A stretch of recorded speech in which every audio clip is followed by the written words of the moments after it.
नमस्कार, बहुत बहुत स्वागत है आपका एशियन न्यूज में। मैं हूं आपके साथ राजश्री थवाइट और आज हम बात करेंगे युवाओं की उपेक्षा कांग्रेस पर कहीं ना कहीं भारी पड़ रही है। जी हां, मध्य प्रदेश में कांग्रेस तमाम जतन कर रही है, हंट कर रही है कि कांग्रेस की तरफ से बोलने वाला उनके साथ कोई खड़ा रहे। प्रवक्ताओं की तलाश की जा रही है, युवाओं को आगे उठाने की कोशिश की जा रही है। मध्य प्रदेश में युवाओं की उपेक्षा कांग्रेस पर भारी पड़ रही है, ये देखने को मिला है क्योंकि ज्योतिरादित्य सिंधिया जैसा बड़ा और युवा चेहरा जिसे कांग्रेस ने गंवा दिया। बीजेपी के पास है सिंधिया और कहीं ना कहीं अच्छा कर रहे हैं, कांग्रेस को नुकसान हुआ लेकिन कांग्रेस इसे मानती नहीं है। कांग्रेस हाईकमान ने प्रदेश के दो दिग्गजों नेताओं कमलनाथ और दिग्विजय को दरकिनार कर प्रदेश अध्यक्ष पद पर युवा चेहरा जीतू पटवारी को बिठाकर बदलाव के संकेत तो दिए हैं, लेकिन दोनों दिग्गजों को यह रास नहीं आ रहा। इस बदलाव का पहला विरोध पटवारी की प्रदेश कार्यकारिणी में देखने को मिला। कार्यकारिणी घोषित होते ही कांग्रेस में बगावत की आग भड़क उठी थी। अंततः पटवारी को दूसरी कार्यकारिणी घोषित कर विरोध की आग पर पानी डालना पड़ा और ऐसा हर प्रदेश में देखने को मिलता है। आखिर कांग्रेस के साथ इस तरह की स्थिति पैदा क्यों हो जाती है? कहीं ना कहीं कांग्रेस को इसका चुनाव में भी नुकसान होता है और बीजेपी इसका फायदा उठा लेती है। तमाम मुद्दों पर हम चर्चा करेंगे, हमारे साथ खास मेहमान भी जुड़ेंगे, लेकिन उससे पहले रिएक्शन क्या कुछ आए हैं वो आपको सुनवा देते हैं। देखिए, मकसद और उद्देश्य दोनों हमारा एक ही है कि नई नौजवान पीढ़ी, हम चाहते हैं कि 18 से लेके जो 25 साल का युवा है वो अपनी बात को रखना सीख रहा है और वो सीखे भी कि आज किस तरीके से प्रदेश के अंदर नशे के हालात बढ़ गए हैं, नौकरियां हैं नहीं, और ये ही दो मुद्दों पे हमें अपनी बात रखनी है 1 मिनट में। और ये एक ऐसा प्लेटफॉर्म है जिसके आधार पे, आपके टैलेंट के आधार पे, आपके काबिलियत के आधार पे तय किया जाएगा कि आप कहां, किस लक्ष्य पे, किस तरीके से पहुंचेंगे और आपका योगदान प्रवक्ता के रूप में इस प्रदेश में या नेशनल में किस तरीके से रहेगा वो तय आप करेंगे। तो यही हमारी सोच है, यही हमारा विचार है कि नई पीढ़ियों के लिए कहीं ना कहीं स्पेस बनना चाहिए, जगह बननी चाहिए कि उनकी काबिलियत को हम प्राथमिकता दें और काबिलियत के आधार पर ही प्रवक्ता बने। देखिए, कांग्रेस पार्टी टैलेंट सर्च के नाम पर ये राजनीतिक नौटंकी पहले भी कर चुकी है और हम सब जानते हैं कि किस प्रकार का टैलेंट यानी प्रतिभाएं कांग्रेस पार्टी में है और किस प्रकार का उनका प्रदर्शन कांग्रेस पार्टी में। यद्यपि विषय कांग्रेस पार्टी का है कि वो अपने कार्यकर्ताओं को दायित्व देने के लिए क्या प्रक्रिया अपनाती है, पर ऐसी सारी प्रक्रियाओं से कांग्रेस पार्टी की जगहसाई होती है। आप युवा सर्च अभियान चला रहे हो, जेलों में जाने की बात करते हो, इसका आशय स्पष्ट है कि आपके पास योग्य कार्यकर्ताओं का अभाव है और कार्यकर्ताओं में कार्यकर्ता भाव उत्पन्न करने के लिए आपको घर घर डगर डगर जाना पड़ेगा। तो ये दुर्दशा दर्शाता है कांग्रेस पार्टी की। चलिए, हमारे साथ खास मेहमान जुड़ गए, उनसे चर्चा कर लेते। चिराग परमार जी हमारे साथ जुड़े हुए हैं, कांग्रेस प्रवक्ता। अजय धवले जी बीजेपी प्रवक्ता हमारे साथ जुड़े हुए हैं। योगीराज योगेश वरिष्ठ पत्रकार हमारे साथ जुड़ गए हैं। आप तीनों का बहुत बहुत स्वागत है सर एशियन न्यूज में। सबसे पहले तो अजय जी, मैं आपके पास ही आना चाहूंगी। कांग्रेस तमाम तरह के जतन करने की कोशिश कर रही है, युवाओं को आगे बढ़ाने की कोशिश कर रही है, किस तरह से देखते हैं इसे आप? देखिए राजेश जी, पहली बात तो ये पूर्ण रूप से कांग्रेस का प्रेरोगेटिव है कि वो किस प्रकार की प्रक्रिया अपनाती है अपने दायित्ववान कार्यकर्ताओं को लाने के लिए। लेकिन आप हम सब देखते हैं और सब जानते भी हैं कि कांग्रेस ने ये पहली बार नहीं है इस प्रकार के टैलेंट हंट को ऑर्गेनाइज किया। हमने देखा है कि जब राहुल गांधी जी यूथ कांग्रेस के प्रभारी हुआ करते थे तब भी उन्होंने इस प्रकार का काम किया था। लेकिन आप देखते हैं कि सिर्फ और सिर्फ डायनेस्टिक पॉलिटिक्स को बढ़ावा देने का और सिर्फ नेताओं को बेटे इस टैलेंट हंट के माध्यम से आगे आए हैं। आप हमारे सामने उदाहरण यदि रख दें कांग्रेस के प्रवक्ता साथी की, ये 4 अच्छे उदाहरण हैं जो एकदम सामान्य परिवारों से आए हैं, जिन्होंने सामान्य परिवारों से अपनी योग्यता क्षमता के आधार पर संगठन में ये स्थान बनाए। बहुत उंगली पर गिनने लायक भी नाम कांग्रेस में नहीं मिलेंगे, क्योंकि कांग्रेस एक फ्यूडल पार्टी है, सामंतवादी जिसकी सोच है, जहां परिवार की दरबारी करके ही पद पाए जाते हैं, जहां परिवारों का खास होने के ही आपको सम्मान मिलता है। तो इस प्रकार की कांग्रेस की अंदरूनी राजनीति होती है। भारतीय जनता पार्टी का प्रवक्ता होने के नाते हम बहुत ज्यादा उस पर कमेंट नहीं कर सकते क्योंकि वो उनका अंदरूनी मामला है। चिराग जी से समझ लेते हैं कि उनकी प्लानिंग क्या है। चिराग जी, 5वां सीजन रहा, ये किस तरह से देख रहे हैं आप? क्या इसका फायदा मिलेगा कांग्रेस को? सबसे पहले तो मैं आपको धन्यवाद देना चाहता हूँ कि एक यंग इंडिया के बोल जो कि एक राष्ट्रव्यापी अभी कार्यक्रम है वो पूरे राष्ट्र में लॉन्च हो चुका है और जिसको आप आज अपनी मीडिया पे आज आपके माध्यम से हम पूरे प्रदेश को दिखा रहे हैं। दूसरी बात है, जैसे अभी मैंने भाजपा प्रवक्ता को इस बारे में बोलते हुए सुना कि यंग इंडिया के बोल कार्यक्रम जो हो रहा है वो क्यों हो रहा है, क्योंकि कांग्रेस के भीतर तो परिवारवाद है। तो मैं बताना चाहूंगा कि अभी हमारे प्रदेश के जो मुखिया है जीतू पटवारी जी, वो भी शायद किसी परिवार से नहीं आते जिनके पीछे कोई राष्ट्र तो तभी तो उनका राजनीति विरोध हो रहा दस्तक है, हुई तभी जिनकी तो रही उनका होगी। विरोध हो रहा है। नहीं नहीं, विरोध कौन कर रहा है? ये विरोध तो भाजपा के लोग रोज अनर्गल बातें करके कर रहे नहीं हैं। तो कोई दूसरी भीतर कार्यकारिणी में अगर आपने पार्टी उन्हें के शिफ्ट किया तो विरोध ही हुआ है, तभी शिफ्ट किया आपने उन्हें। नहीं, कहाँ शिफ्ट किया? ये तो एक प्रक्रिया होती है। इसके पहले माननीय कमलनाथ जी थे, उनके नेतृत्व में हम दो चुनाव लड़े। उसके बाद एक जाहिर से एक नॉर्मल प्रक्रिया। अभी बीजेपी के भीतर रोज जिला के लिए रस्साकसी चल रही है, हमने तो कभी नहीं बोला। वो उनका संगठन का आंतरिक मामला है। ये इस चीज से हमारे थोड़ी कोई लेना देना है। एक प्रक्रिया होती है। कोई व्यक्ति अपने 5-7 साल देके गया पार्टी के लिए, कोई अगला व्यक्ति आएगा। ये तो एक रूटीन है जो चलता रहेगा। यहाँ पर भाजपा की लाठी वो संघ के जो पीछे लठ लेके बैठे वो लोग थोड़ी है जो तय करेंगे कि इसका हाँ, मुखिया ये हाँ। रहेगा, इस प्रदेश का मुखिया ये रहेगा। यहाँ तो एक विचारधारा संविधान के द्वारा हम लोग चीजों को बढ़ाते हैं आगे। जी, लेकिन आप एक चीज को देखिए चिराग जी, शुरुआत तो हो गई, आप भले मानने को तैयार ना हो कि जीतू पटवारी का विरोध नहीं हो रहा है, लेकिन उनका विरोध किया जा रहा है, उन्हीं की कार्य समिति ही कर रही है, भले उन्हें बिठा दिया गया। तो कहीं ना कहीं स्थिति ऐसी है, युवा बनाम बुजुर्ग वाली स्थिति है मध्य प्रदेश में। ये विरोध, इसको विरोध नहीं कह सकते। संविधान के द्वारा जो पार्टी के भीतर मीटिंग होती है, उस मीटिंग में सब लोगों को अपना अपना बोलने का अधिकार होता है, अपनी बात रखने का अधिकार होता है। ये बीजेपी का नहीं, इधर सब लोग तो चुप ये रहेंगे, पार्टी में मुंह पे अंदरूनी क्यों नहीं रहते हैं, बाहर निकलकर क्यों सामने आ जाते हैं कांग्रेस में हर बार? हाँ, बाहर ये नहीं नहीं, ये नॉर्मल प्रक्रिया थी, नॉर्मल मीटिंग थी। मीटिंग में कोई अपना पक्ष रखता नहीं रखता, एक अलग बात होती है। इस चीज से लेना देना थोड़ी होता है। पार्टी चलिए, के ये आंतरिक अच्छी मामले बात है कि हैं। कांग्रेस युवाओं को बढ़ाने की कोशिश कर रही है, लेकिन ये जो मामले हैं आप लोगों के अंदरूनी रहकर ये खुलकर सामने आ जाते हैं, जिसका फायदा फिर बाद में बीजेपी उठाती है, और इसका नुकसान फिर आप लोगों को कई राज्यों के चुनाव में भी हो जाता है। उदाहरण आप देख लेंगे, अभी पिछले जो कुछ राज्यों में चुनाव हुए हैं वहां पर। खैर, योगेश जी से भी समझ लेते हैं, काफी समय से वो पत्रकारिता से जुड़े हुए हैं। योगेश जी, किस तरह से देखते हैं आपको? ये प्रवक्ताओं को लेकर हंट कर रहे हैं, लेकिन ऑलरेडी जो युवा इनके पार्टी में बैठे हुए हैं, कांग्रेस के साथ जो जुड़े हुए हैं, उनका भी कहीं ना कहीं धीरे धीरे जो है मन जो भंग होता हुआ नजर आता है। ज्योतिरादित्य सिंधिया एक बड़े एग्जाम्पल रहे, उनकी कोई दूसरी पीढ़ी आती तो वो भी कांग्रेस के साथ ही जुड़ती, वो भी युवा पीढ़ी होती, लेकिन कांग्रेस संभाल नहीं पाई उन्हें। देखिए, आप ठीक कह रहे हैं, आप ठीक कह रहे हैं। जी। और मुझे इतने वर्षों से आप ये देखिए, कांग्रेस में आज भी बार बार मैं ये कहता भी हूँ, मुझे लगता भी है कि आज भी कांग्रेस जो है अर्जुन सिंह जी के समय की कांग्रेस है। बिल्कुल। उनके द्वारा पौध तैयार की गई थी, वही पौध आज तक काम कर रही है। और उनकी पीढ़ी के अंतिम कार्यकर्ता, या वो मान सकते हैं दिग्विजय सिंह, कमलनाथ जी उस पीढ़ी के लोग थे। अभी भी उनका वर्चस्व और पहले भी उनका वर्चस्व था। बिल्कुल। अभी भी कांग्रेस में बहुत मुश्किल से किसी नए लीडरशिप को पचा पाती है कांग्रेस। आज भी उसकी ये स्थिति है। बहुत दिनों से मांग थी कांग्रेस में कि नेतृत्व परिवर्तन किया जाए, क्योंकि पिछले 15-20 सालों से कांग्रेस सत्ता से बाहर है। एक आरोप ये भी लगा था कि बड़े बड़े वरिष्ठ नेताओं को थोड़ा सा विश्राम दिया जाए, उनको पर्दे के बिल्कुल ले जाया जाए, हाँ, नए युवाओं को मौका दिया जाए।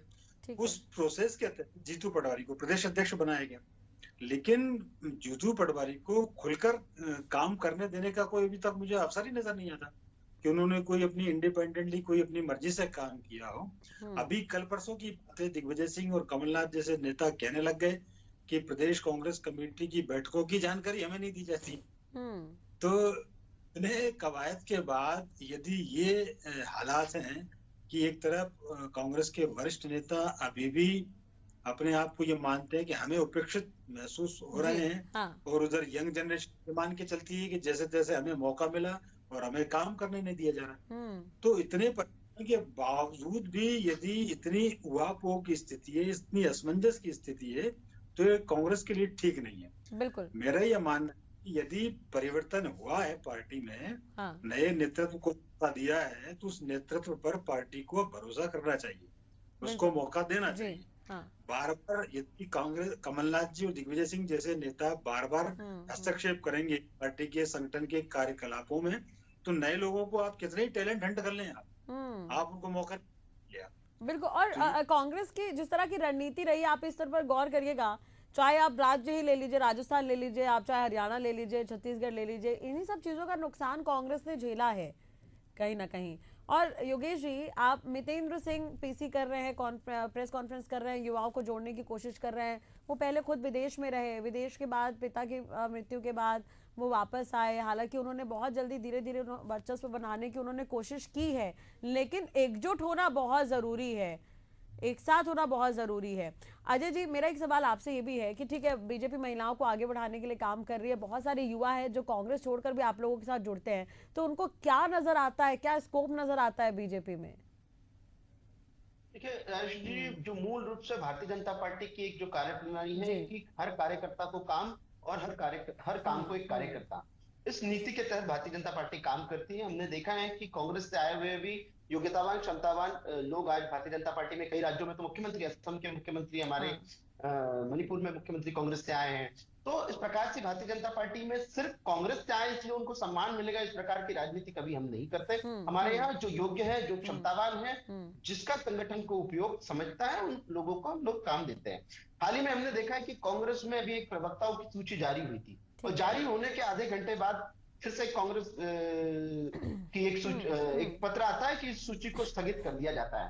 तो जहां इस प्रकार की सिर्फ टवल हो, जिन प्रवक्ताओं को कांग्रेस का पक्ष रखना है, जिनको संगठन की बात रखनी है, जिनको अपने विचारों को देश और दुनिया के सामने लेके जाना है, उनके नामों पर यदि संगठन के 4 वरिष्ठ नेता सहमत नहीं है, इससे आप कांग्रेस की अंतर्गत राजनीति को समझ सकते हैं कि यहाँ किसी का जूता किसी के पैर में नहीं है। हर किसी का अपनी रपनी अपना राज बजाने की जो हम एक कहावत है, वो इस प्रकार सी है। कल ही कांग्रेस के पूर्व मुख्यमंत्री, कांग्रेस के पूर्व प्रदेश अध्यक्ष और प्रदेश के पूर्व मुख्यमंत्री कमलनाथ जी को ट्वीट करके कहना रहा था कि कांग्रेस में कोई अंतर्गत विवाद नहीं है। जब विवाद नहीं था तो आपको ट्वीट करने की आवश्यकता क्यों पड़ी? तो ये जो कांग्रेस का आज मैकेनिज्म है, जिसको हम कहेंगे कि एक फ्यूडल लॉर्ड पार्टी है, सामंतवादी तरीके से चलती है, ऊपर से कोई निर्णय आता है, उसी निर्णय के इर्द गिर्द परिवार जो निर्णय देता है, उसी निर्णय के इर्द गिर्द संगठन चलता है। और भारतीय जनता पार्टी में और कांग्रेस में एक जो बेसिक डिफरेंस है कि भारतीय जनता पार्टी एक विचार के प्रति समर्पित दल है और कांग्रेस एक परिवार के प्रति समर्पित दल है। यही लेकिन आप लोगों ने भी तो एक्सेप्ट किया है ना, कहने कि कांग्रेस परिवार से बहुत सारे लोग आए। चले मध्य प्रदेश का एग्जांपल तो सिंधिया रह गए, हरियाणा की बात करें तो श्रुति चौधरी, किरण चौधरी रही, फिर अगर हम छत्तीसगढ़ में भी देखें तो बहुत सारे बदलाव देखने को मिले हैं और उसे बीजेपी ने एक्सेप्ट किया है। लेकिन चिराग जी, अब सवाल उन्होंने उठा दिया, प्रवक्ताओं की सूची जारी हुई, उसके तुरंत देर बाद उसे होल्ड कर लिया गया। एकजुटता क्यों नहीं आ पाती? आप लोगों के बीच कम्युनिकेशन गैप क्यों है इतना?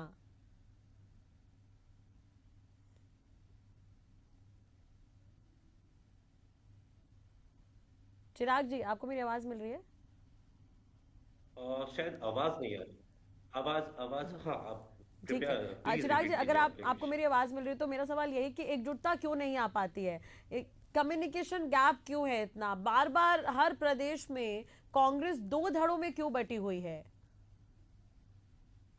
देखिए राष्ट्रीय जी, सबसे पहले तो मैं हमारे बीजेपी के प्रवक्ता बैठे उनकी बात का जवाब देना चाहूंगा, जिसने कहा कि कांग्रेस एक ट्विटर पे ही बैठी हुई एक पार्टी है।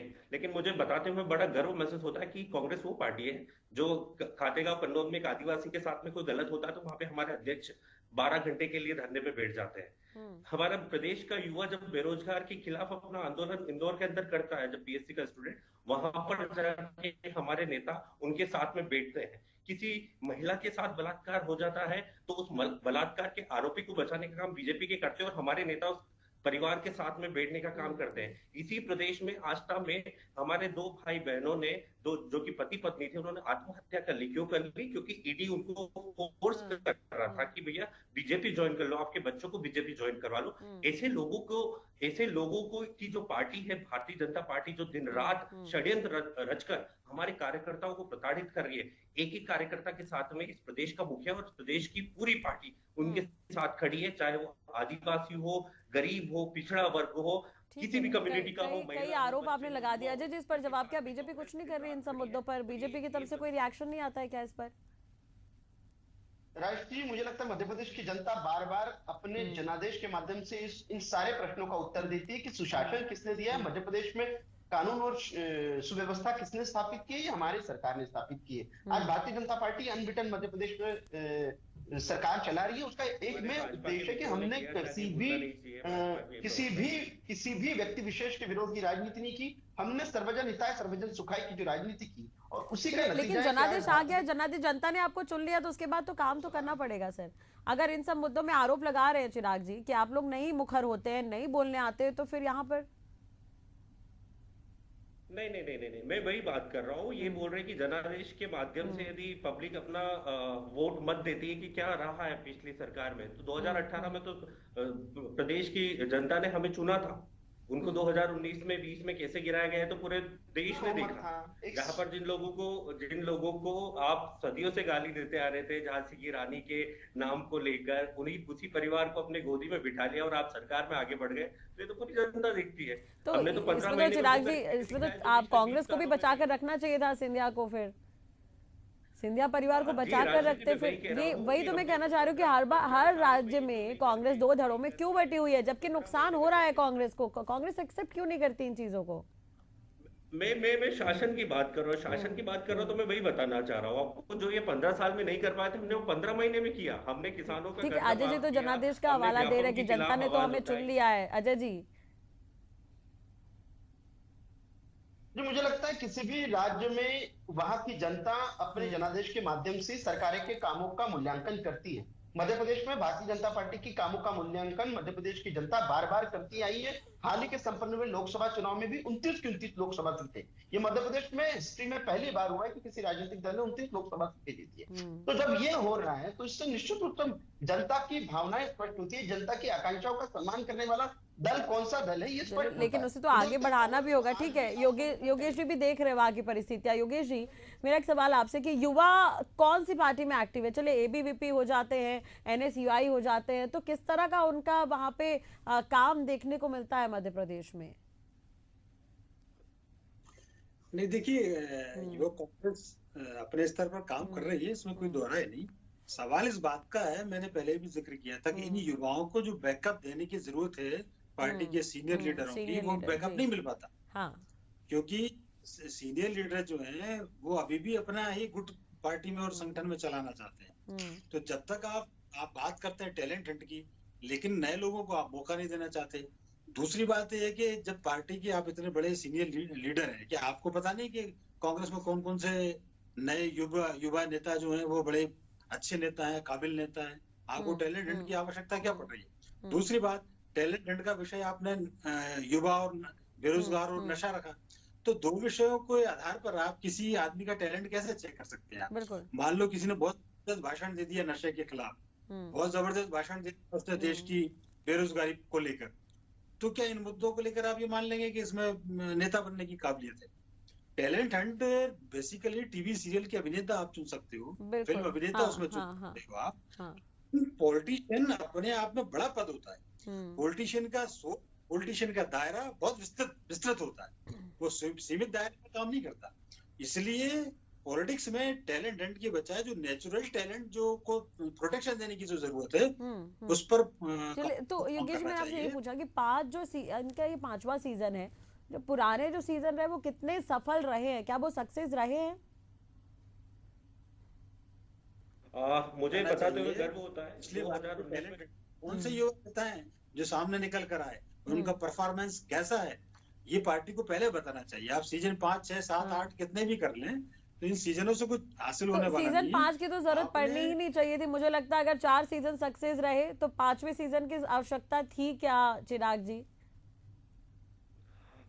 मैं वही बता रहा हूँ। 2019-20 में हमने सीजन का यंग इंडिया के बोल का ट्रायल किया था, और शायद 2019 में मैं भी इसी टैलेंट हंट के माध्यम से आज शायद आपकी स्क्रीन पर दिख रहा हूँ, मुझे ये बताते हुए गर्व होता है। 2021 से हमने इसको एक ऑफिशियल तौर पे लॉन्च किया था, और हर साल ऐसे युवा जो किसी भी राजनीतिक पृष्ठभूमि से नहीं आते हैं, जो छोटे गांव से आते, कस्बों से आते हैं, जिनका कोई भी एक चेहरा जनता के बीच में नहीं होता है, वो लोग अपने आप को यहाँ पर ज्यादा कंफर्टेबल शायद महसूस करते हैं कि हमारी जो लॉन्चिंग है वो आज एक नेशनल लेवल पर होगी, तो हमारी उतनी ही एक अच्छी राजनीति भविष्य हमारा तय होता है, ऐसा युवाओं का मानना है।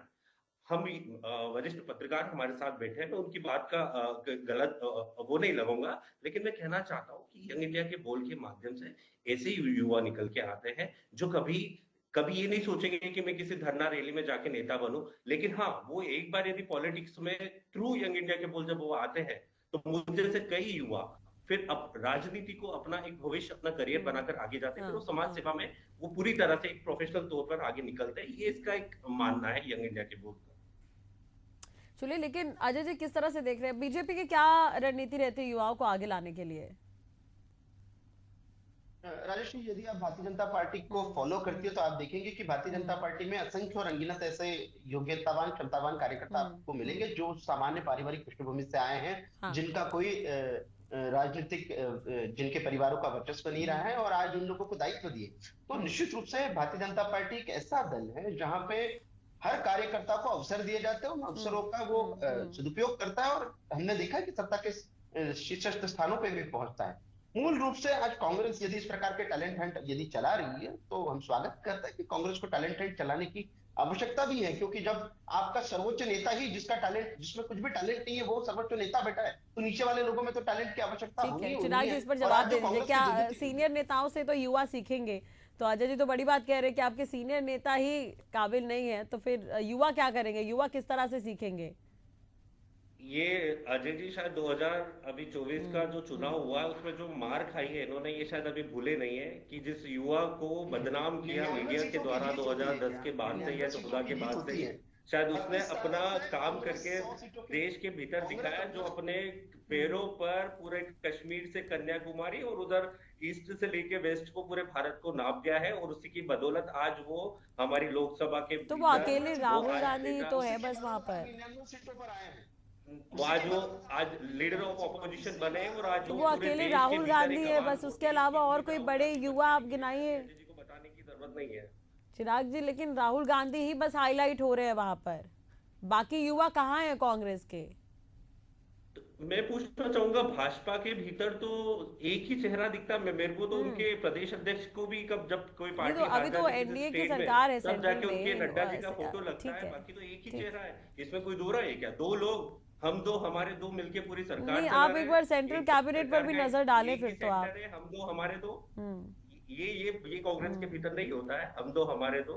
ये पूरे देश के भीतर के कार्यकर्ता की आवाज बनकर राहुल गांधी जी अपना काम कर रहे हैं, शायद ये इनको पेट तो फिर दिग्विजय सिंह और कमलनाथ एक साथ जाके सपोर्ट करें ना राहुल गांधी को, अलग अलग क्यों जाते हैं सपोर्ट करने के लिए?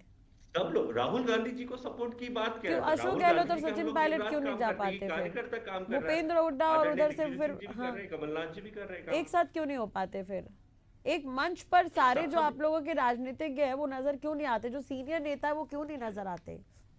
नहीं, ये तो देखिए, देखने का तरीका होता है। किसी को कुछ दिखता है, एक आधे गिलास में पानी वो कोई आधा भरा बोलता है या आधा खाली बोलता है, तो ये तो एक आपका देखने का बात यहाँ पर बीजेपी कांग्रेस की नहीं, लेकिन एक परंपरा चली आ रही है जिसे आगे आप आने वाला युवा भी फॉलो करेगा। हो सकता है वो दिग्विजय गुट का हो सकता है कोई युवा कमलनाथ गुट का हो, ये भी तो हो सकता है चिराग जी। नहीं, हम सब कांग्रेस गुट के हैं। मैं भी युवा हूँ, मैं भी 32 साल का एक युवा हूँ, प्रोफेशनल इंटीरियर डिजाइनर हूँ, प्रोफेसर हूँ। मैंने कहीं ना कहीं कांग्रेस ज्वाइन की है, तो मेरे अंदर भी वो बात होगी शायद। ऐसे मेरे जैसा कई युवा आज कांग्रेस पार्टी से जुड़ रहे हैं, और ये हमारे भीतर कोई फर्जीवाड़ा तरीके से थोड़ी जोड़ा जाता है कि अभी थोड़े दिन पहले मिस्ड कॉल, मेरे नंबर तक पे मिस्ड कॉल आ रहे थे भारतीय जनता पार्टी के लोगों ये के। फर्जीवाड़ा की बात नहीं कर रहे हम बात करना चाह रहे हैं, एकजुटता की बात करना चाह रहे हैं। जैसे आपने राहुल गांधी का एग्जाम्पल दिया, ठीक है, इसका फायदा भले आपको जम्मू कश्मीर के चुनाव में हुआ होगा, लेकिन राहुल गांधी ही अकेले क्यों? ठीक है, अब एकदम कम समय थोड़ा कम है अजय जी, एकदम शॉर्ट में प्लीज। नहीं, मैं आपको करेक्ट करना चाह रहा था राजेश जी, जम्मू कश्मीर में कांग्रेस को फायदा लाभ नहीं हुआ है। कांग्रेस मात्र 6 सीटें जीती है। नहीं, तो कह रहे ना चिराग, चलो उन्होंने वहां पे गठबंधन तो किया ना, गठबंधन तो किया, गए तो इतनी दूर तक, गठबंधन तो किया सर, गठबंधन तो किया ना। ठीक, अब आप फिर एनडीए का लेंगे तो फिर मैं भी एनडीए के लिए बोलूंगी। नहीं, मैंने आपको करेक्ट किया कि वो लड़े कितने और जीते कितने। लड़े कितना जीते कितना, लेकिन उन्होंने कोलैब तो किया ना वहां पे, वो साथ में तो खड़े रहे ना। फिर अगर सेंट्रल में आएंगे तो फिर एनडीए, फिर वो पूरा एक साथ हो जाएगा फिर सर। मैंने तो ये भी तो कहा सेंट्रल भी देखिए आप। निश्चित रूप से कांग्रेस को इस प्रकार के टैलेंट की आवश्यकता है राजेश जी। मूल आज प्रश्न ये है कि जब जिनका नेतृत्व ही खुद परेशान है, जिनका नेतृत्व ही यहाँ पे स्थायी नहीं है, तो इनको इस प्रकार के हम भी ये चाहते हैं कि एक मजबूत विपक्ष रहे, एकजुट विपक्ष रहे तो ज्यादा बेहतर होगा राजनीति में, और बेहतर होगा, मजा आएगा। जनता के पास भी ऑप्शन और बढ़ेंगे, ऐसे में जनता थोड़ी कंफ्यूज तो होगी किसे चुनना है किसे नहीं चुनना है, वो काम को ज्यादा परख पाएगी। ये भी आम जनता भी यही चाहती है। ठीक है, जैसे आपने कहा कि हम तो अभी सत्ता में बैठे हैं, तो अभी आने वाले और समय होंगे जब चुनाव नजदीक आएंगे तो उस समय भी इस पर चर्चा होगी। बहुत बहुत शुक्रिया आप सभी का जुड़ने के लिए। चिराग जी, अजय जी, योगीराज जी, बहुत बहुत शुक्रिया जुड़ने के लिए, बातचीत करने के लिए।